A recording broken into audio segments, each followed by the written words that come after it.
Assalamualaikum warahmatullahi wabarakatuh. Baik, pada kesempatan kali ini Bapak izin meneruskan pembahasan soal TO ya yang sudah dilaksanakan TO pertama. Ini qadarullah ketika di kelas tidak selesai dibahas dan memang untuk bahasa Indonesia itu ada beberapa subtes sehingga ketika kita bertemu kembali memang sudah ganti subtesnya untuk pembelajarannya gitu. Nah, sekarang ini literasi bahasa Indonesia di TO yang pertama. Kita bahas dari soal nomor satu. Sebentar, kenapa ke sini? Bentar ya. Nah, ini untuk soal nomor satu. Pertanyaannya, manakah pernyataan berikut yang tidak sesuai dengan cerita di atas? Nah, karena di sini yang tidak sesuai lagi-lagi memang yang ditanyakan itu negasi. Jadi kalau Ananda membacanya terburu-buru, pasti oh ini tadi ada di dalam teks. Nah, tidak begitu. Hal pertama yang harus dilakukan ketika menjawab soal bahasa Indonesia, entah literasi bahasa Indonesia, PPU ataupun PBM, cermati dulu soalnya. Nah, di sini soalnya yang tidak sesuai.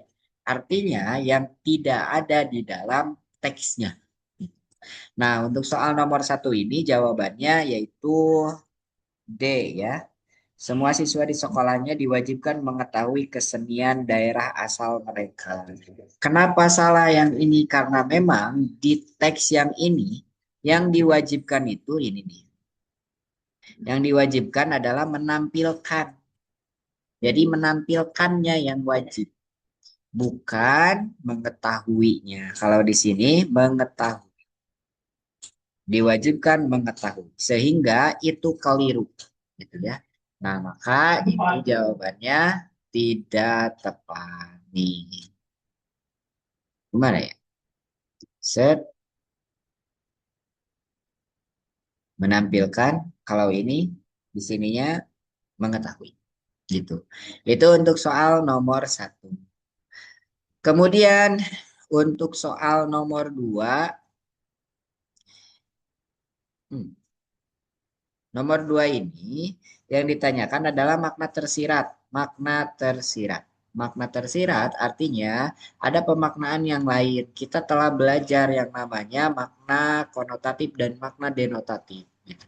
Nah, kalau di sini berarti makna yang tersiratnya, yang lainnya. Nah, yang dicetak tebal, meski sekolah mereka berserba kekurangan, Bu Mus tak pernah lelah mengajarkan bahwa pendidikan adalah jalan keluar dari kemiskinan dan keterbelakangan. Ada beberapa kategori, masih ingat? Untuk tanda koma ini, yang Bapak tanda ini, tanda koma itu berarti pemisah. Pemisah suatu informasi atau anak kalimat dengan induk kalimat. Nah, maka setidaknya ketika mencari kata kunci, ya ini. Satu kata kuncinya adalah serba kekurangan. Dua, tak pernah lelah mengajarkan. Gitu.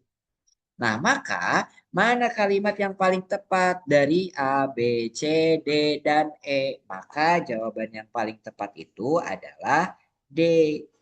Keterbatasan fasilitas tidak menghentikan semangat belajar. Nah, dua kategori yang tadi yang menjadi kata kunci sudah masuk. Serba kekurangan kategorinya kemana? Keterbatasan fasilitas. Kemudian tak pernah lelah mengajar berarti tidak menghentikan semangat belajarnya. Itu. Jadi ada dua kategori. Hal yang harus ditemukan adalah kata kuncinya dulu. Dan harus diingat, ini walaupun memang literasi bahasa Indonesia berarti dari segi kebakuan, dari segi keefektifan, itu masuk ke dalamnya.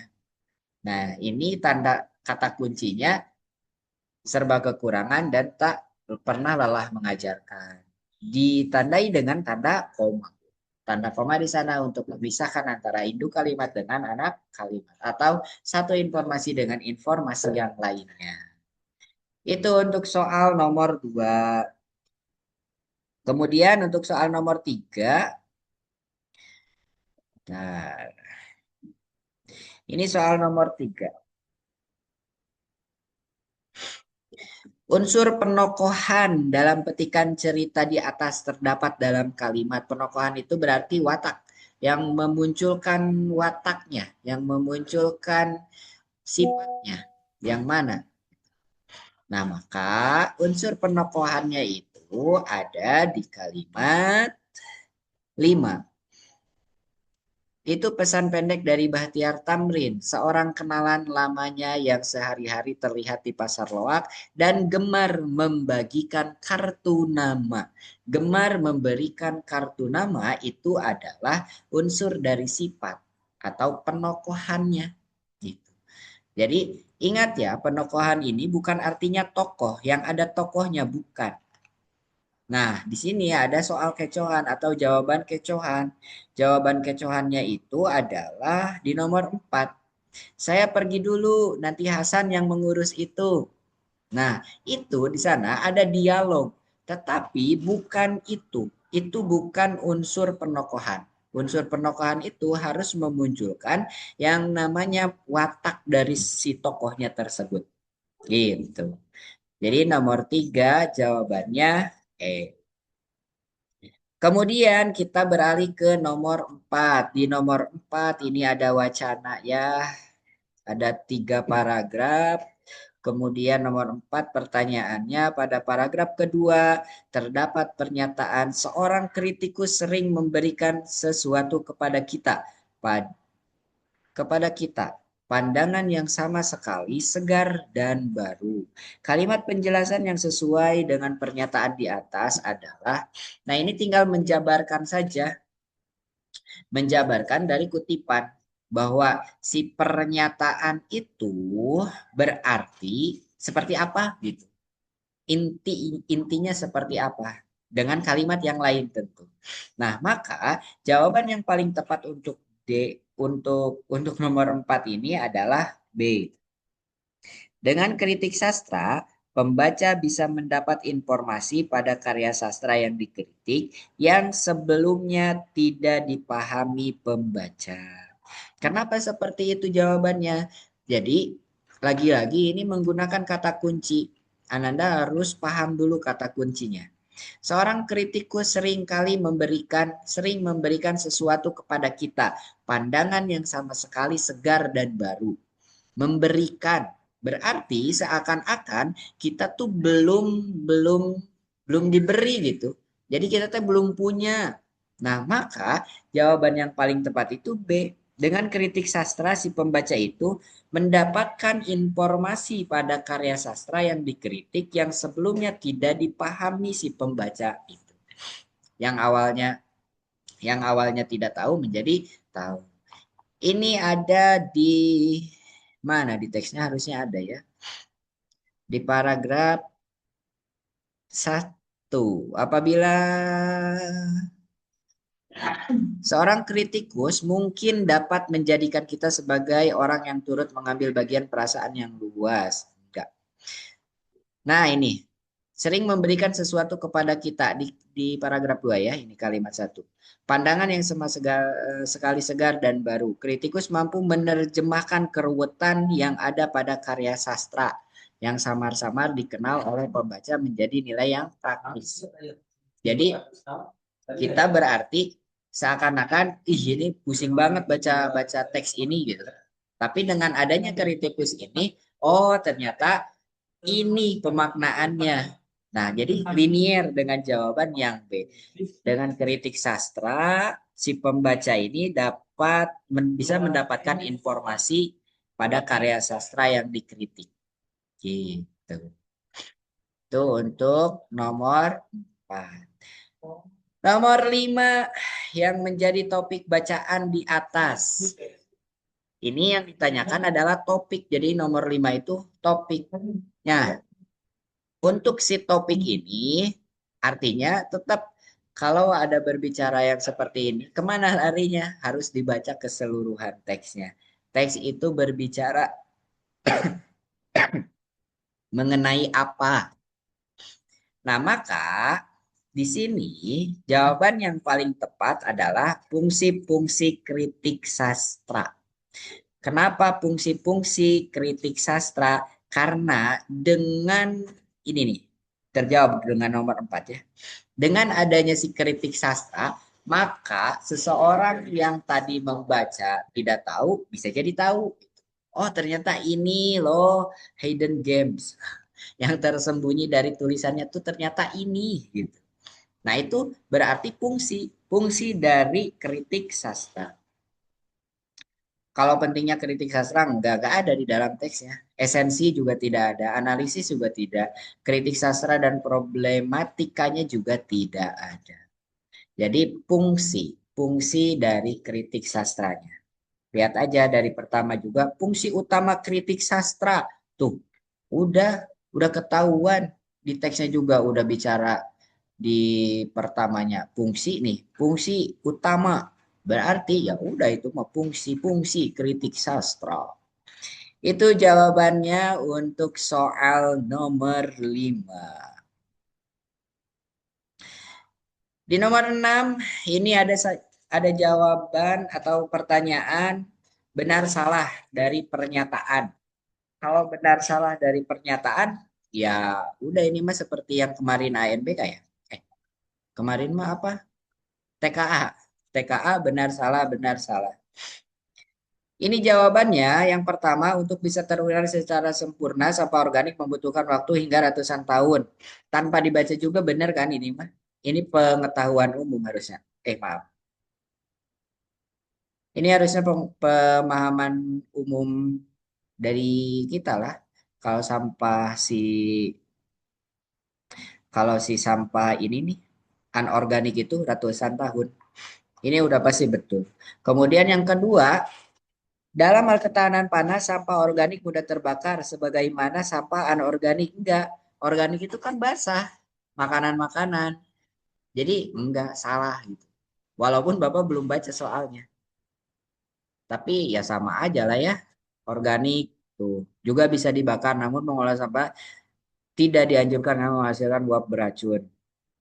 Jadi susah gitu.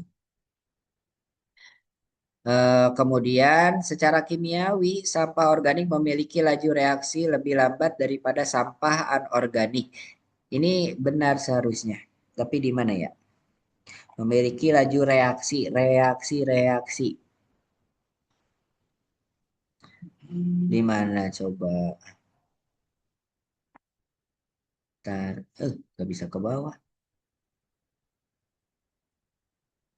Reaksi tuh ini yang waktu ya bisa terbakar sedangkan nah sampah organik memiliki laju reaksi yang lebih lambat tuh, yang lebih lambat. Berarti betul ini ya. Kemudian sampah organik berasal dari produk organisme biotik, sedangkan sampah organik abiotik. Jadi kalau si organisme biotik, sampah organik ini abiotik. Ini jawabannya apa ya? Bapak nggak tahu. Kita cek di sininya ya, ada nggak? Yang sampah berbeda, sampah organik dihasilkan dari organisme hidup. Nah, organikma organisme hidup, karton, sementara sampah anorganik produk dari makhluk tak hidup, campur tangan manusia. Iya, berarti betul ya? Eh, salah. Anorganik, organisme biotik salah, ini terbalik ya? Iya kah ya? Biotik, abiotik. Iya, ini terbalik ya. Jadi jawabannya ini salah ya. Kemudian yang E-nya penanganan baik sampah organik maupun anorganik lebih tepat dengan cara mendaur ulang. Ini juga salah ya harusnya. Karena tidak bisa didaur ulang kalau untuk yang si organik. Kita cek. Hmm.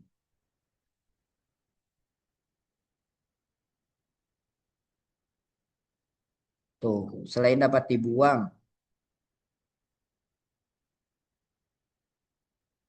Mm-mm.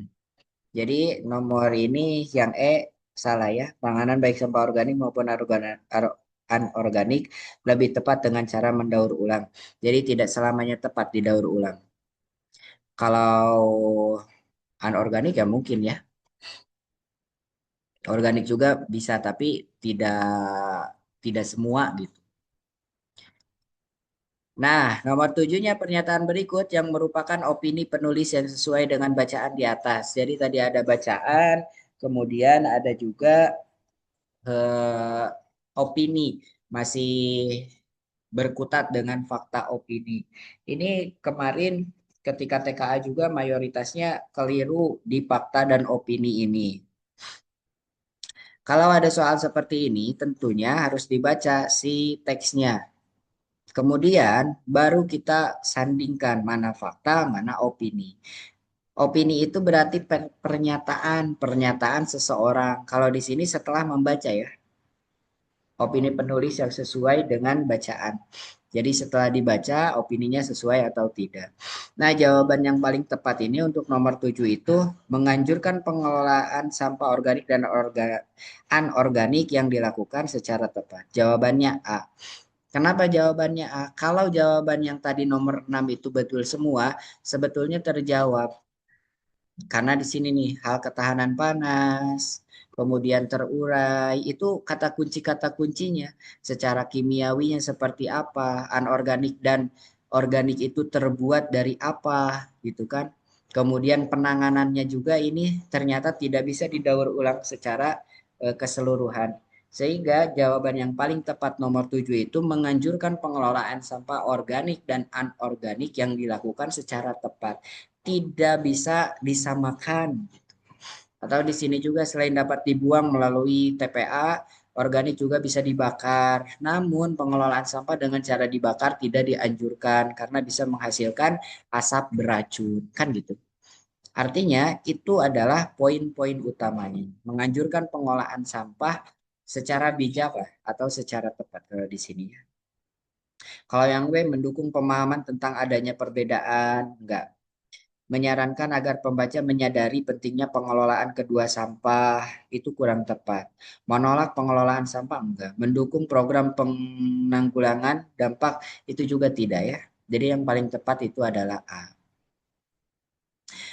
Nomor 8, simpulan yang tepat dari bacaan di atas. Setelah tadi ada bacaan-bacaan, setelah tadi ada teks, kata kuncinya juga sudah dibuatkan di eh, benar atau salah tadi, maka nomor 8 itu jawabannya C. Ini tadi kan ada pembanding ya antara biotik dan abiotik. Yang C ini adalah karena karakter dan sumbernya berbeda, sampah organik dan anorganik dikelola dengan cara yang berbeda pula. Itu simpulan. Nah, simpulan ini linier dengan opini si penulis tuh menganjurkan pengelolaan sampah organik. Nomor delapannya itu nomor 8 yaitu jawabannya kan karena karakternya berbeda, sampah organik dan anorganik itu dikelola dengan cara yang berbeda pula. Itu untuk simpulan. Nah, untuk simpulan ini jangan keliru. Kalau di teksnya ada 2 poin yang disoroti, maka simpulannya juga harus ke 2 poin itu. Nggak boleh salah satu. Nggak boleh ke salah satu. Contohnya di mana? Nih. Oh, nggak ada di sini. Pengelolaan jenis sampah organik tidak semudah, enggak. Sampah organik dan organik tidak dianjurkan dibakar, tidak ya. Sampah organik dan anorganik memerlukan pengelolaan. Terdapat 2 jenis, enggak. Jawabannya yang C. Karena karakter dan sumbernya berbeda, sampah organik dan organik dikelola dengan cara yang berbeda pula. Itu simpulannya. Nah, nomor 9 ini yang ditanyakan adalah makna yang paling tepat untuk kata organisme pada bacaan di atas. Nomor 9, organisme. Berarti organisme itu secara sepintas Jawabannya adalah B. Segala jenis makhluk hidup, manusia, hewan, dan tumbuhan. Kita cek. Kalau nggak salah tadi baca ada. Hmm. Nah, misalnya mana tadi ya?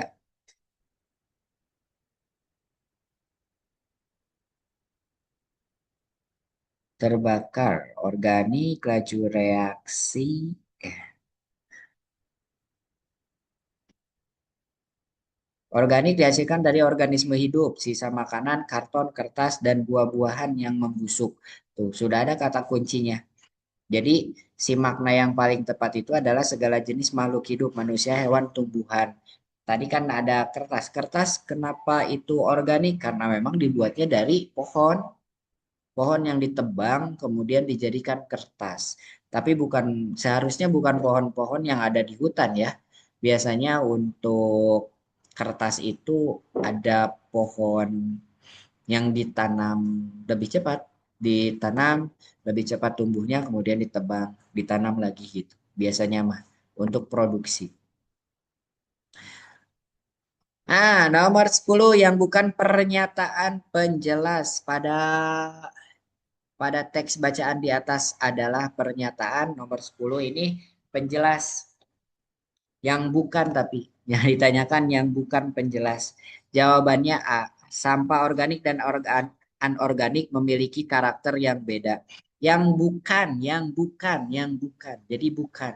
Bukan pernyataan penjelas. Sampah organik lebih mudah terurai, itu menjelaskan. Sampah organik mudah terbakar, ya itu menjelaskan. Sampah organik berasal dari bahan yang dihasilkan, betul. Pengelolaan sampah organik relatif lebih mudah, betul. Lalu yang A, kenapa salah? Sampah organik dan anorganik memiliki karakter yang berbeda. Itu bukan pernyataan penjelas, tetapi masih pernyataan yang sifatnya umum. Nah, sifatnya umum berarti belum ada penjelasannya. Nanti akan ada pertanyaan, apa saja memang karakter dari organik dan anorganik itu? Nggak tahu kan? Karena di sini dikategorikan berbeda. Nah, maka tidak, tidak atau bukan kalimat pernyataan penjelas. Nah, itu 10 nomor pertama ya, karena Qadarullah sudah mau asar. Jadi itu saja dulu untuk 10 soal pertama. Insya Allah nanti dilanjutkan kembali untuk soal nomor 11 sampai selesai. Mudah-mudahan. Terima kasih Bapak Kiri. Assalamualaikum warahmatullahi wabarakatuh.